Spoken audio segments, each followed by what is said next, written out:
उदाहरण। रासायनिक अभिक्रिया किसे कहते हैं? तो रासायनिक अभिक्रिया वह है, देखो क्वेश्चन को आंसर, रासायनिक अभिक्रिया वह है जो एक या एक से अधिक पदार्थ, एक या एक से अधिक पदार्थ, फिर ध्यान से सुन लो मेरी बात को। रासायनिक अभिक्रिया किसे कहते हैं? उदाहरण दे। रासायनिक अभिक्रिया किसे कहते हैं? उदाहरण दे। रासायनिक अभिक्रिया वह है, रासायनिक अभिक्रिया वह है जो एक या एक से अधिक, एक या एक से अधिक क्या चीज? पदार्थ आपस में क्या करते हैं? क्रिया। आपस में क्या करते हैं? क्रिया।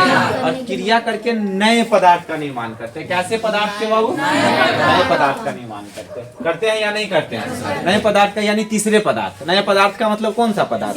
तीसरे। एक दो यानी एक और दो, पहला और दूसरा मिला तो तीसरा पदार्थ का निर्माण हुआ, निर्माण करता है। उसे हम क्या कहते हैं? रासायनिक अभिक्रिया। क्या कहते हैं उसे? उसे भूलने की आवश्यकता नहीं है। उसे हम क्या कहते हैं? रासायनिक अभिक्रिया। अब जैसे वह तीसरा पदार्थ कौन है भाई, वो तो जानेंगे ना कि नहीं है, होगा। अब होगा कौन सा? देखो हाइड्रोजन। हाइड्रोजन का मतलब H2, हाइड्रोजन का मतलब क्या? और ऑक्सीजन का मतलब क्या? तो क्या हो जाएगा? H2। अब देख लो हाइड्रोजन का मतलब क्या? H2 प्लस क्लोरीन क्या चीज? Cl, क्या हो जाएगा? 2HCl, 2HCl। अब इसको भूल जाओ, अब इसको याद करने की आवश्यकता नहीं है। आप इसको भूल जाओ और याद क्या करो पता है? आप एक चीज याद रखो, दो भिन्न पदार्थ आपस में मिलते हैं। कौन पदार्थ? दो भिन्न पदार्थ आपस में मिलते हैं तो नए पदार्थ का निर्माण होता है। दो भिन्न पदार्थ आपस में क्या करते हैं? मिलते हैं। तो नए पदार्थ का क्या होता है? उसे हम क्या कहते हैं? जब अगर हम पूछे तो आप मुंह मत लटकाओ, आप टेंशन में मत आओ, है ना। और दूसरी बात, अगर जिसको आता है वो घमंड में भी खड़ा न हो जाओ, बाद में मुंह न लटका लो तो दिक्कत हो जाएगा। अगर याद भी है तो आप डायरेक्ट खड़ा हो, क्योंकि घमंड बहुत खराब चीज है। जिसमें तुमको याद रहेगा ना, बहुत ऐसा क्लास में बच्चों को देखोगे याद है, एक और धड़फड़ा के उठेगा डायरेक्ट बोल देगा। अब बोलते करिए वो क्या होता है? फंस जाता है ना। अब उसको याद है, ये नहीं उसको याद नहीं है, लेकिन फिर भी वो क्या करता है। इसलिए पेशेंस रखो। क्या रखो? पेशेंस रखो। और अगर आपको याद है तो आराम से बोलो। दो भिन्न पदार्थ आपस में क्रिया करते हैं तो नए भिन्न वाले पदार्थ आते हैं, उसे हम रासायनिक अभिक्रिया कहते हैं। जैसे हाइड्रोजन और ऑक्सीजन, एकदम साधारण एग्जांपल दो। हाइड्रोजन और ऑक्सीजन, यही ना दोगे? हाइड्रोजन और क्या दोगे? ऑक्सीजन। तो क्या हो जाएगा? 2HCl। एकदम नॉर्मल में आंसर, एकदम साधारण भाषा में इसका आंसर देना है। और घमंड में अगर उठाया दो पदार्थ आपस में क्रिया करके नए भिन्न गुण वाले पदार्थ को निर्माण करते हैं, रासायनिक अभिक्रिया कहते हैं, तब बोलते बोलते फंस भी जाओगे। इसलिए बहुत आदमी देखना थोड़े से बहुत दूर तक जाते हैं। घमंड बहुत खराब।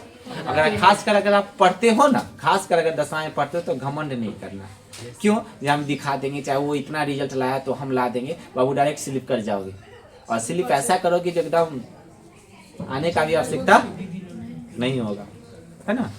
मोबाइल है कि मेरे पास? हाँ, आने का भी समय नहीं रहेगा। और नहीं तो जैसे रह जाओगे। कोई अगर रिजल्ट लाए चुपचाप खाली देखो सुनो, उसके बाद उसको समझौता करो। और नहीं तो बहुत बड़ा घमंड था जिसका नाम क्या था? समुंदर। समुंदर को बहुत घमंड था, समुंदर को पार आज तक कोई नहीं करता है। समुंदर को बहुत घमंड था। तेल ने कहा इतना बड़ी घमंड, समुंदर ने कहा मुझे आज तक कोई पार नहीं किया। तेल ने कहा इतना बड़ी घमंड, अरे तुमको तो हम एक छलांग में पार कर जाएंगे। तो कहा बहुत फेंकता है, जैसे एक लड़की ने बोल दी बहुत फेंकती है ये, कैचे होता नहीं। अरे कोई गारंटी नहीं हो सके कहूँ ऐसा होगी, कोई गारंटी है तो नहीं है। तो समुंदर बोलता है हम बहुत बड़े हैं, हमें आज तक कोई पार किया नहीं है और नहीं कोई कर सकता है। तो तेल ने कहा तो चुटकी का खेला है मेरा, हम तुरंत एक छलांग में पार कर जाएंगे। तो समुंदर बोलता है अरे हा हा हा हा, हंसने लगा। तो कहा कैसे?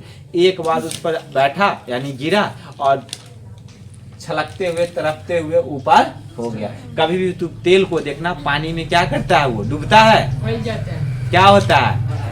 फैलते चला जाता है। और समुंदर का लहर उस समय इतना तेज हो गया ना, इतना तेज हो गया, इतना तेज हो गया ना कि वाव जैसी क्या हो जाए, रुक जाए, वो पार नहीं जाए। वो इतना तेज हुआ जो और तेल क्या होने लगा? उछलने लगा। और क्या होने लगा? वो फैलने लगा। फैलते फैलते फैलते फैलते वो पार। समुंदर का भी घमंड टूट गया।